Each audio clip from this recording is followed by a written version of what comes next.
যুক্তরাষ্ট্রে বসবাসরত ভেনেজুয়েলার নাগরিকদের জন্য এবার নতুন সুযোগ ঘোষণা করেছে ট্রাম্প প্রশাসন। তাদের অস্থায়ী সুরক্ষা মর্যাদা বা টেম্পোরারি প্রোটেক্টেড স্ট্যাটাস টিপিএস নিয়ে মার্কিন স্বরাষ্ট্রমন্ত্রী ক্রিস্টি নোয়েম জানিয়েছেন, টিপিএস এর আওতায় থাকা ভেনেজুয়েলিয়ানরা চাইলে এখন শরণার্থী মর্যাদার জন্য আবেদন করতে পারবেন। ফক্স নিউজ সানডেতে দেওয়া এক সাক্ষাৎকারে ক্রিস্টি নোয়েম জানিয়েছেন, যুক্তরাষ্ট্র এমন একটি ভেনেজুয়েলান নেতৃত্ব চায় যারা মাদক পাচার বন্ধে এবং সন্ত্রাসীদের যুক্তরাষ্ট্রে প্রবেশ ঠেকাতে ওয়াশিংটনের সঙ্গে অংশীদার হিসেবে কাজ করবে। নোয়েম আরও বলেছেন, আমরা এমন একজন নেতা চাই যিনি বুঝবেন যে আমেরিকাকে রক্ষা করা আমাদের অগ্রাধিকার। ক্রিস্টি নোয়েম আরও বলেছেন, যুক্তরাষ্ট্রে বসবাসরত ভেনেজুয়েলান নাগরিকদের অভিবাসন অবস্থান নিয়ে সিদ্ধান্ত কোনো একক বিভাগের নয়, বরং এটি প্রশাসন জুড়ে একটি সমন্বিত সিদ্ধান্ত গ্রহণ প্রক্রিয়ার অংশ, যা তার দপ্তর অনুসরণ করবে। সাক্ষাৎকারে ক্রিস্টি নোয়েম আরও বলেছেন, ভেনেজুয়েলা আজ আগের দিনের তুলনায় কিছুটা হলেও বেশি স্বাধীন। তিনি মনে করেন, টিপিএস এর আওতায় থাকা প্রত্যেক ব্যক্তি শরণার্থী মর্যাদার জন্য আবেদন করার সুযোগ পাবেন।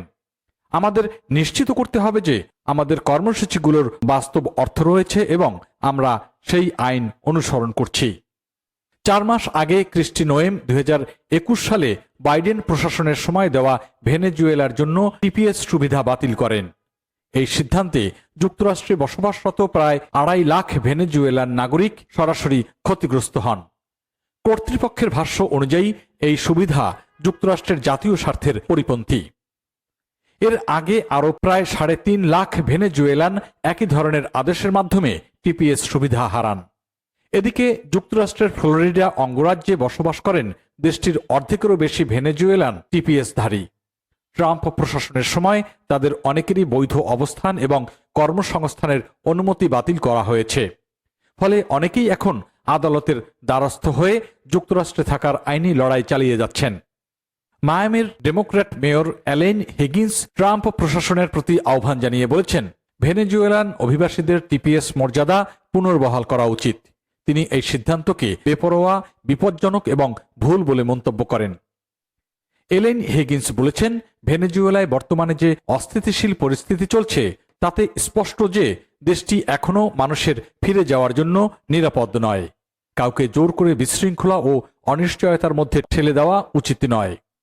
অন্যদিকে যুক্তরাষ্ট্রের হোমল্যান্ড সিকিউরিটি বিভাগ জানিয়েছে, অনিয়মিত অভিবাসন বৃদ্ধিতে ভেনেজুয়েলার ভূমিকা সরাসরি ট্রাম্প প্রশাসনের অভিবাসন নীতিকে দুর্বল করে ফেলেছে।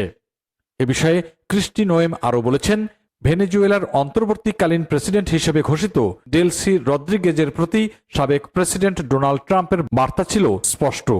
নোয়েমের ভাষায়, আপনি হয় নেতৃত্ব দেবেন নয়তো সরে দাঁড়াবেন।